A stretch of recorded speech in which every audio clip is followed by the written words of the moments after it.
She inherited her grandfather's farm and thought it was nothing more than overgrown fields and broken fences. But 3 days later, she followed a hand-drawn map through the trees and what she found at the end of the trail. A secret vineyard, untouched for decades, still alive, still waiting. What Eliza Rae discovered in the dirt will make you believe in second chances and in roots that run deeper than blood. But before we dive in, tell us where you're watching from. We love seeing our global family in the comments. Let's get started. The morning sun spilled softly across the creaky floorboards of a weathered farmhouse on the outskirts of Willow Creek, a forgotten town tucked between rolling hills and wildflower meadows in northern Oregon. 31-year-old Eliza Rae stood by the window, clutching a letter that had changed everything.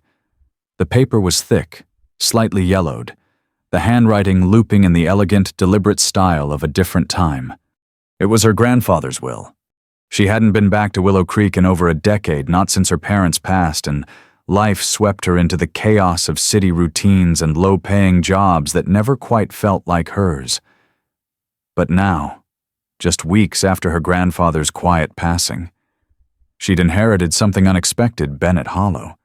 The family farm she thought had been long abandoned. She barely remembered the place, only flashes of wide porches, the scent of crushed grapes in late summer, and the sound of her grandfather's voice humming through the vineyard rows.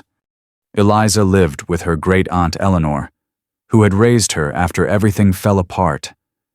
Their life was simple, frugal, stitched together with warm casseroles, garage sale furniture, and shared silence. But this letter, this legacy, had awakened something deep in Eliza. A question bloomed quietly in her chest. What exactly had he left behind? And why choose her? The road to Bennett Hollow hadn't changed much since Eliza Rae last rode down it as a child. It still wound like a lazy stream through the Oregon hills, lined with oak trees and wild blackberry bushes. Eleanor's old station wagon bumped along the gravel, the silence inside the car heavier than the fog outside. Eliza hadn't said much since they left the house that morning. She didn't know what to expect, if anything. The lawyer had said the land was technically hers now, though what kind of condition it was in after all these years, no one could say. "You sure about this?" Eleanor asked gently, keeping her eyes on the road. "No," Eliza admitted, forcing a small smile. "But I need to see it. For him. For me." When they pulled up to the rusted gate, Eliza's breath caught. The old wooden archway still bore the faded carving Bennett Hollow, Est 1934. Weeds had overtaken the fence line, and vines climbed where grape trellises once stood proudly in rows. The barn leaned tiredly to one side, as if it had been exhaling for years. But something else pulled at her. Something deeper than decay. A memory. Her grandfather's hands, stained with soil and grape skins. The smell of fermenting fruit and late autumn wind. The way he used to laugh when she stole grapes straight from the vine. She stepped through the gate slowly, like crossing a threshold in time. The farmhouse door creaked open without resistance. Dust motes floated in the sunbeams, slicing through cracked windows. Furniture was covered in old sheets. Cobwebs clung to the corners. But under the silence, under the wear, there was a soul. Eliza could feel it. Eleanor stayed behind on the porch, arms crossed tight. "I don't know what you think you're going to find in there," she called gently. "But don't go getting your hopes up too high." But it was already too late for that. Something had shifted in Eliza the moment she stepped onto the land.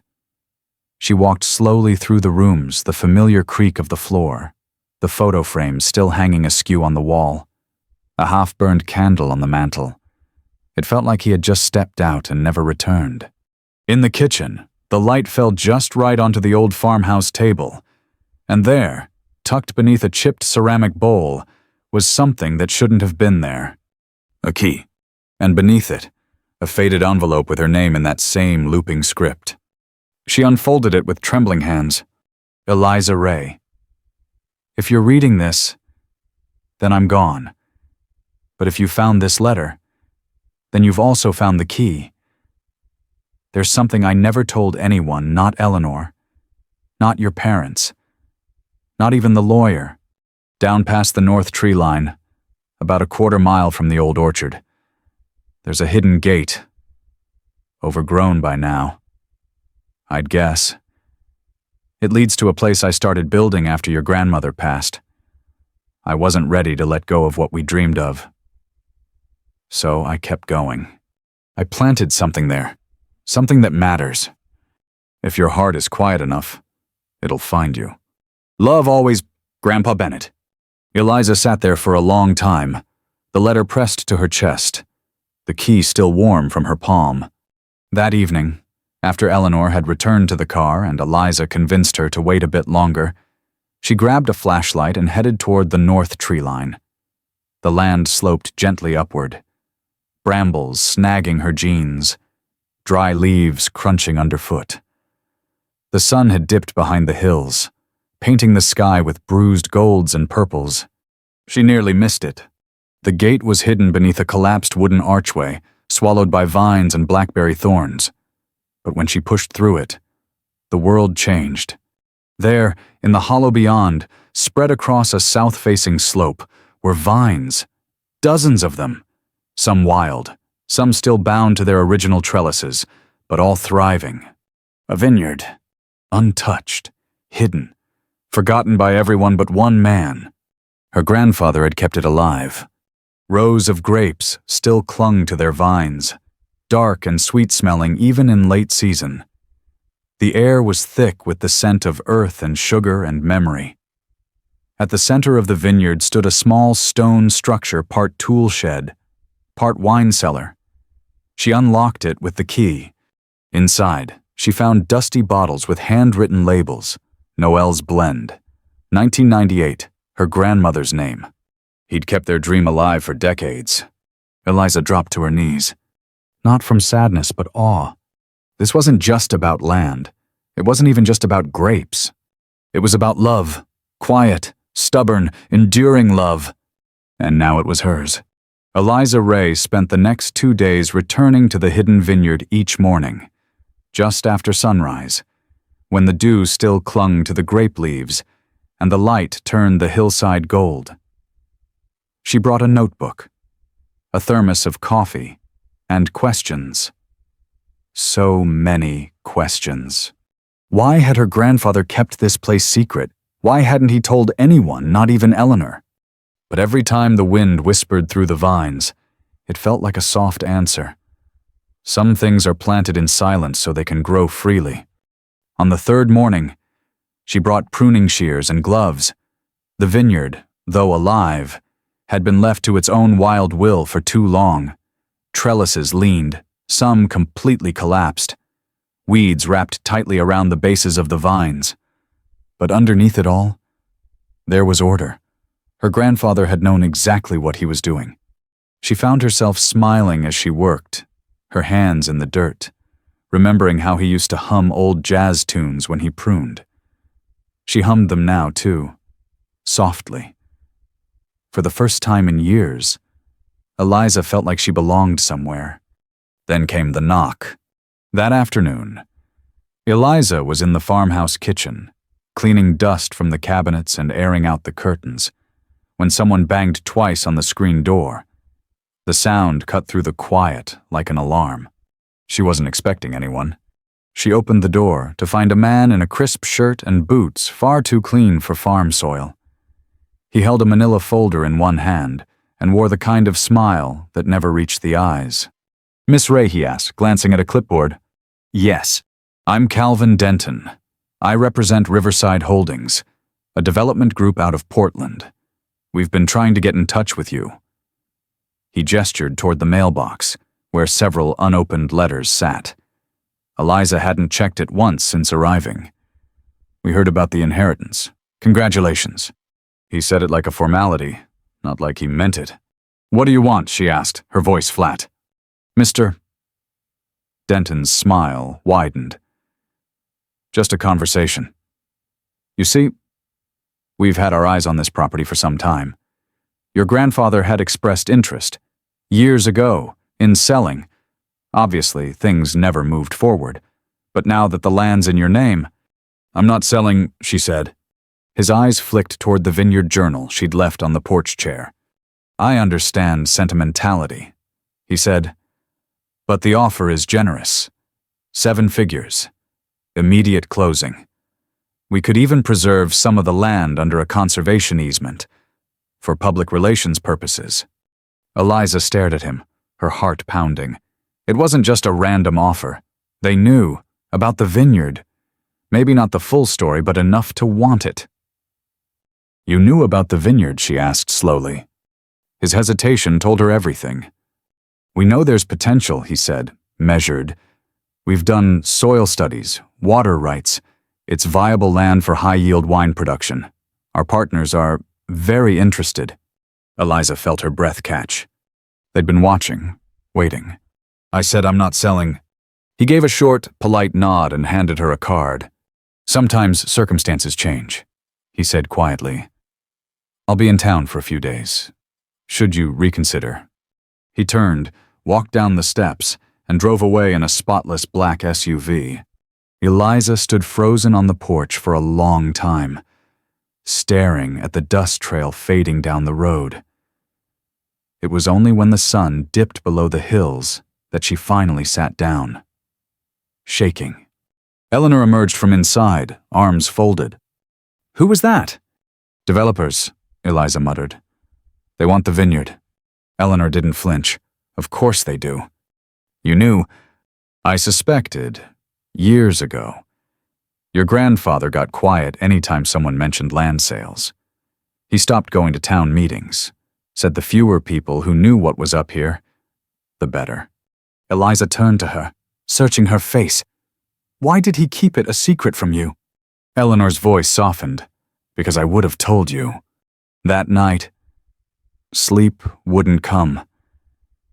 Eliza sat by the stone cellar in the hidden vineyard, a flashlight beside her and the journal open in her lap. As she flipped through the final pages, a slip of paper fell out folded tightly, like it hadn't been touched in years.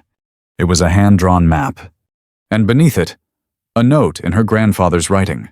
"If they ever come knocking, show them the roots run deeper than they think." The next morning, Eliza woke with a plan. She called the county office. She visited the old librarian in town who remembered the farm's history. She searched through water rights, land use permits, and one very old tax document her grandfather had filed intentionally leaving part of the land undeclared for agricultural use. It wasn't just a vineyard. It was protected land. It had never been zoned for development, and any attempt to commercialize it would face massive environmental red tape. He had buried the land in paperwork quietly, brilliantly. When Denton returned 3 days later, Eliza met him on the porch. "I reviewed your offer," she said calmly, handing him a folder. Inside were copies of the documents she'd found. "So did my lawyer." Denton skimmed the top page. His smile disappeared. "I don't think your clients are going to want this fight," Eliza said, folding her arms, "and I'm not going anywhere." The silence stretched. Then he nodded, slower this time, less smug, more respectful. "We'll be in touch," he said. "I'm sure you will," she replied. And she watched as he drove away, this time a little faster. The days that followed were quieter. Not peaceful, not exactly, but quieter in the way that comes after a storm, when the sky is still heavy and the air smells of earth and lightning, and you know somehow that change has already arrived, whether you were ready or not. Eliza Rae moved through the old vineyard with a different sense of purpose now. She wasn't just pruning vines or clearing pathways anymore. She was listening. Listening to the land, to the rhythm of the soil, to the voices of her ancestors that seemed stitched into every root and trellis. What she once saw as a relic from the past, she now began to understand was a responsibility, a living legacy. She wasn't just inheriting grapes. She was inheriting intention. Late one afternoon, She sat with Eleanor on the back porch, their tea gone cold in mismatched mugs. "You know," Eleanor said, squinting toward the trees where the vineyard's rows began. "Your grandfather used to say there were two kinds of people in this world. Those who build things to flip them for a profit, and those who build things to last beyond them." Eliza nodded. "I always wondered which one I was," she admitted. "For so long, I just floated. One job to the next, one apartment to the next. Nothing stuck. Nothing felt like mine." Eleanor looked at her over the rim of her glasses. "And now?" Eliza took a deep breath, then smiled, not the small, polite kind, but one that rose from somewhere solid. "Now I think I know why he left it to me." It wasn't long before the townsfolk began to notice she was still there. People she'd known as a child, shopkeepers, teachers, neighbors started dropping by. Some brought canned peaches, others brought stories. One elderly man arrived with a set of rusted pruning tools, claiming they'd once belonged to her grandfather and that they still got some good years left in them. Word had gotten out Eliza Rae was staying. At first they were polite, curious, but curiosity turned to admiration when Eliza invited them to walk the vineyard. She explained how the grapes were heirloom varietals, likely planted by her great-grandparents, how her grandfather had engineered the slope for perfect drainage, how the windbreak trees weren't random, they were planted to protect the most vulnerable vines. She spoke like someone who had spent a lifetime here. But the truth was, she'd just started paying attention. A week later, she found herself sitting across from a woman in a tailored blazer at the local diner. Sophie Lang, a journalist from a regional agriculture magazine, had driven down from Salem after hearing whispers about a forgotten vineyard guarded by a granddaughter with a backbone. "You don't have a website," Sophie noted. "No brand, no label, no distribution plans." "No," Eliza said simply. "Then what are you doing with this vineyard?" Eliza looked out the window for a long moment. The fields were golden under the late afternoon sun. "I'm learning it," she said. "Before I turn it into anything, I want to understand it." Sophie blinked. "That's not the answer I expected." "Good," Eliza replied. The next month, the article hit newsstands under the title, "The Woman Who Said No One Oregon Vineyard's Quiet Rebellion." The story went viral. And something shifted again. Emails poured in. Young farmers asking for advice, winemakers offering to help identify her grapes, land stewards asking if she'd consider speaking at sustainability conferences. One message came from a man named Ben Holt, a vintner from Southern Oregon who had studied her grandfather's soil management methods in graduate school. He remembered Bennett Hollow at least by reputation. It was the kind of place, he said, that didn't just grow grapes, but stood for something. He offered to come visit, to walk the vines, to teach her how to taste what the land was trying to say. On the day Ben arrived, the vineyard felt different, alive with possibility. They tasted a few late-season grapes straight from the vine. He spoke softly, respectfully. He didn't suggest sweeping changes. He didn't ask how much she could produce per acre. Instead, he asked, "What story do you want this wine to tell?" Eliza didn't answer right away, because she realized she finally had a story to tell. Not of loss, or escape, or hiding, but of returning, of reclaiming something buried deep in the soil: dignity, purpose, legacy. That night, she stood on the hill overlooking the vineyard, moonlight painting the rows in silver. In her hand, she held a cork from one of her grandfather's oldest bottles. She rolled it between her fingers, imagining the day she'd place her own label on a bottle born from these same vines. A label not about profit, not even prestige, but about memory. A name that whispered of wild hills, stubborn love, and the quiet kind of courage it takes to stay. She wasn't the same woman who had arrived here weeks ago. She was something deeper now. Rooted? It started with a simple suggestion over coffee. Ben Holt leaned back in the worn porch chair, holding a chipped mug filled with Eleanor's strong brew. The vineyard stretched out below them, just beginning to show the soft green buds of spring. The land was waking up again. So was Eliza. "You know," he said casually, "there's a regional vintners festival next month. Small thing, mostly locals. But if you bottled even a few cases of that '98 vintage your grandfather left behind, people would listen." Eliza laughed. "You want me to pour 25-year-old wine for strangers?" "Not strangers." Ben smiled. "Storytellers. People who care about land, history, legacy. Like you." That word again, legacy. It followed her now like sunlight across her shoulder. Still, she hesitated. "What if they don't like it?" she asked, more vulnerable than she meant to sound. Ben set down his mug. "Then you tell them what it meant to your grandfather, what it means to you. Wine isn't just about flavor, it's about memory." The following week, Eliza stood in the cellar her grandfather had built with his own hands, running her fingers across dusty bottles, labeled in neat script Noel's Blend, 1998.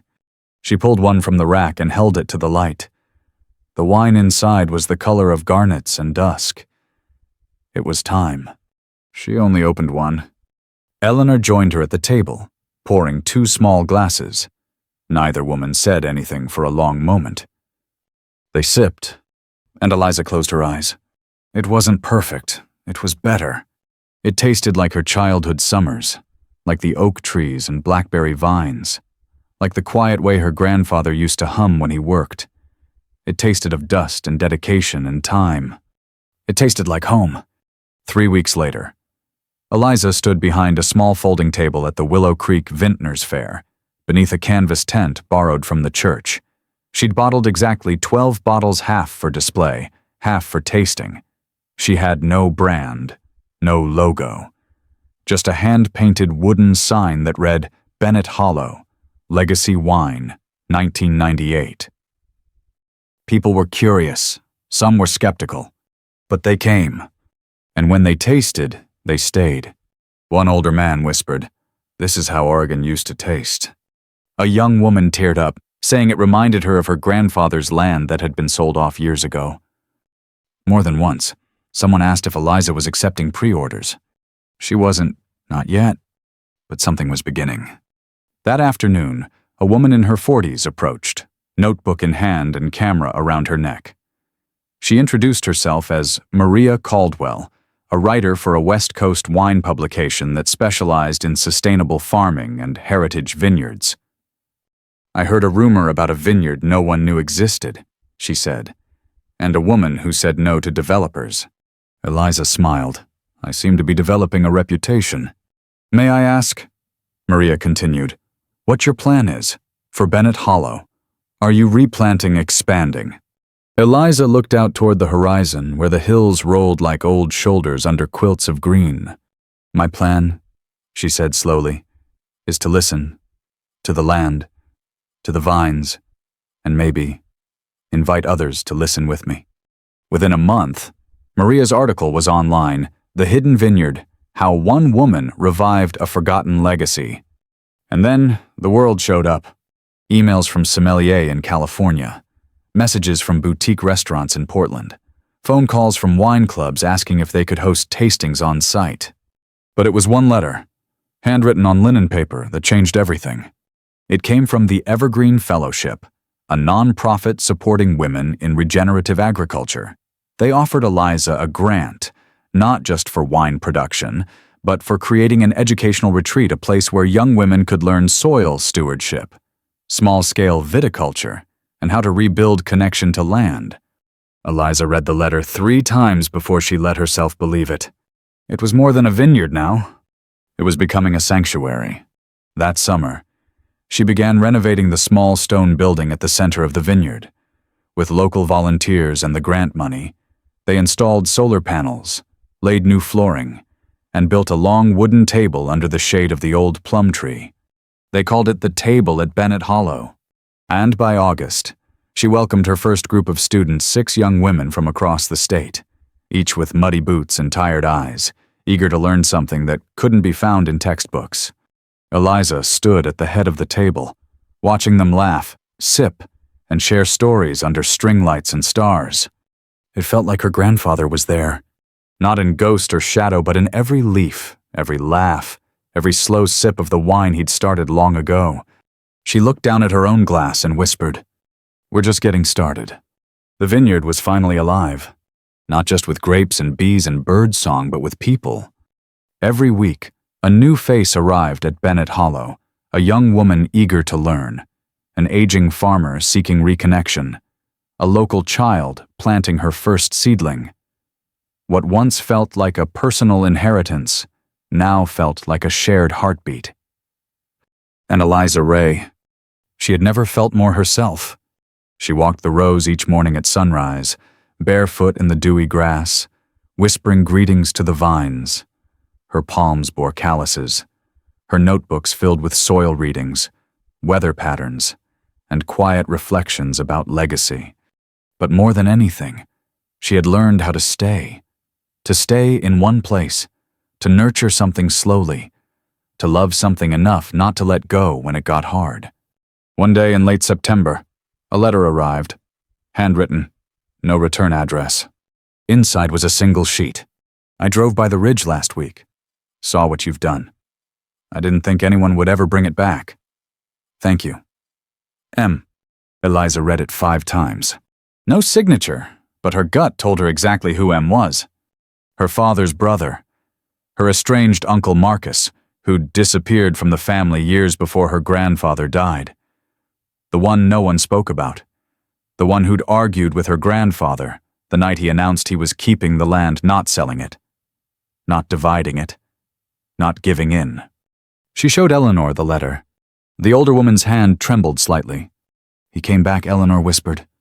Eliza nodded. "Looks like he saw what we've made." They sat in silence for a long time. That night, Eliza couldn't sleep. The moon hung low over the vineyard, casting silver over every row. She walked out barefoot, the earth still warm from the day. Near the old stone cellar, she sat with a bottle of her grandfather's wine and 2 glasses. She poured one for herself and one for the empty space beside her. "I don't know if you can hear me," she said softly into the wind, "but we're doing it. It's working. The land is alive again." She held up the second glass. "This one's for you, Grandpa." And she drank, not in celebration, but in communion. The next morning, she was awakened by the sound of a vehicle crunching gravel. It was Ben, but his face, when he stepped out of the truck, wasn't smiling. "Eliza, it's Eleanor," he said quietly. She collapsed at the post office this morning. They rushed her to the hospital in Eugene. The words didn't register right away. They echoed hollow, weightless. "But she was fine," Eliza murmured. "She just made cinnamon rolls last night." Ben gently took her by the arm. "We need to go." In the sterile white of the ICU waiting room, time stopped meaning anything. Eleanor had suffered a stroke, massive, sudden. She was unconscious, stable, but the doctors weren't sure she'd wake up. Eliza sat in the hallway for hours, her fingers clenched around a prayer she didn't know how to say. This woman who had raised her after the fire, who had held her hand through court hearings and silent birthdays, now lay behind glass, motionless. She wasn't ready to say goodbye. On the 3rd night, Eliza brought something to the hospital, her Vineyard journal. She sat beside Eleanor's bed and began to read, softly, entry by entry. Notes about soil pH, favorite wildflowers, names the girls had given to the vines: Hope, Maggie, Resilient. Observations about the scent of rain on copper trellises, the weight of silence before harvest, the way the stars looked from the hilltop. And finally, this line: "Sometimes I think the land is healing me more than I'm healing it." Maybe Grandpa knew that all along. A tear slipped from Eliza's cheek onto the paper. And then, Eleanor's fingers twitched. Barely, but enough. 3 weeks later, Eleanor returned home slower, quieter, but still sharp enough to complain about the hospital food and ask who'd been overwatering her tomatoes. That afternoon, Eliza helped her to the porch. They sat together, wrapped in a quilt, watching the vineyard sway in the breeze. "You built something here?" Eleanor said, her voice thin but steady. "No," Eliza whispered. "We did." Eleanor reached out, squeezing her hand. "Your grandfather would be so proud of you." "Eliza." She looked over at her great niece with eyes full of quiet tears. "And so am I." That night, Eliza opened a new journal. Page 1, clean, waiting. At the top, she wrote, "I am no longer the girl who inherited a vineyard. I am the woman building one." Autumn had arrived at Bennett Hollow, not just in the crisp bite of morning air or the amber hue of grape leaves, but in the rhythm of the vineyard itself. Everything pulsed with quiet purpose. The harvest was complete. The grapes had been crushed, pressed, and sealed away in barrels that would sleep all winter beneath the old stone cellar. The vineyard had done its part. Now it was Eliza's turn. It had been 1 year. 1 year since the letter arrived. 1 year since she found the hidden vineyard. 1 year since her life became something she never imagined it could be. She stood on the highest ridge that morning, overlooking the land as mist curled low over the vines. The sun hadn't yet broken the horizon. The quiet was absolute. No tourists, no workers, no students. Just her. She carried in her hand a single bottle, the very first she had bottled herself. From the grapes they harvested that summer. The label was simple, printed on cream paper with a pressed vine leaf behind the letters. Noel's Legacy, 2023. No fancy logos, no bold branding, just a name. Just meaning, later that day, the vineyard buzzed with life. The community had gathered not just from Willow Creek, but from Portland, Salem, even as far as Seattle. Former students returned, sleeves rolled and hair wild in the wind, hugging Eliza like family. There were folding chairs lined up under the plum trees, string lights hanging across the courtyard, bowls of roasted squash, warm bread, and fresh cheeses from nearby farms filled the long wooden table. Tonight was more than a celebration. It was a dedication. Ben stood by her side as the sun dipped low. He gave her a nod. "You ready?" Eliza stepped forward. She tapped her glass gently, and the crowd hushed. She didn't have a speech written. She only had the truth. Exactly 1 year ago, she began. "I stood in this same vineyard, alone, with dirt under my fingernails and doubt in my heart. I didn't know what I was doing. I didn't know why he left it to me. I didn't know who I was supposed to become." She paused, her voice steady, eyes glistening. But the land, it knew. It waited. It never rushed me, never demanded answers. It just asked me to show up, day after day. And in that showing up, I found everything I thought I'd lost. She looked out at the crowd at Eleanor wrapped in a shawl, beaming through tears. "At first, I thought I inherited vines. Then I thought I inherited a vineyard. But now, I understand. What I really inherited was a calling." She raised the bottle. "This is our first vintage. Not just mine. Ours. Everyone who pulled weeds, who taught, who cried in the soil and laughed under the stars. Everyone who believed in something before it had a name." She handed the first glass to Eleanor, the second to Ben. Then slowly, she poured for each person at the table, moving with reverence, with memory in every motion. When she poured the last glass for herself, she lifted it high, to those who came before us. A quiet murmur of voices echoed to them, to those beside us now, to them, and to those who haven't yet arrived, but who will stand here someday, not knowing our names, but drinking the fruit of what we planted. A pause. Then one by one, glasses rose. To them, the first sip was silent, sacred. It wasn't just wine. It was story. It was soil. It was soul. And it tasted like home. That night, as the fire crackled and music floated through the vineyard, Eliza sat beneath the plum tree, journal in her lap. She wrote, "Legacy isn't something we leave behind. It's something we pass forward living, breathing, becoming. My grandfather never asked me to finish what he started. He just made sure I had the tools to begin. She closed the journal, looked up at the stars, and whispered thank you. Not just to him, but to the girl she used to be, the land that waited for her, and the future that now had roots. There are some stories that stay with you not because they were loud or dramatic or filled with grand victories, but because they were quiet, rooted, real. Eliza Rae didn't set out to change the world. She didn't arrive at Bennett Hollow with a plan. She arrived with questions, with grief, with nothing to call her own but a letter and a memory. But by choosing to stay, to listen to the land, to nurture something broken, to say yes to the hard parts, she found something most of us spend a lifetime chasing. Belonging? The greatest inheritance is never just land or money or a name in a will. It's the responsibility to carry forward the love, the courage, and the hope of those who came before you. And when you honor that, you become part of something timeless. The end. Up next, 2 more powerful stories growing roots of their own. Click to keep walking with us, and don't forget to hit subscribe if you believe every story deserves to be planted, protected, and passed on.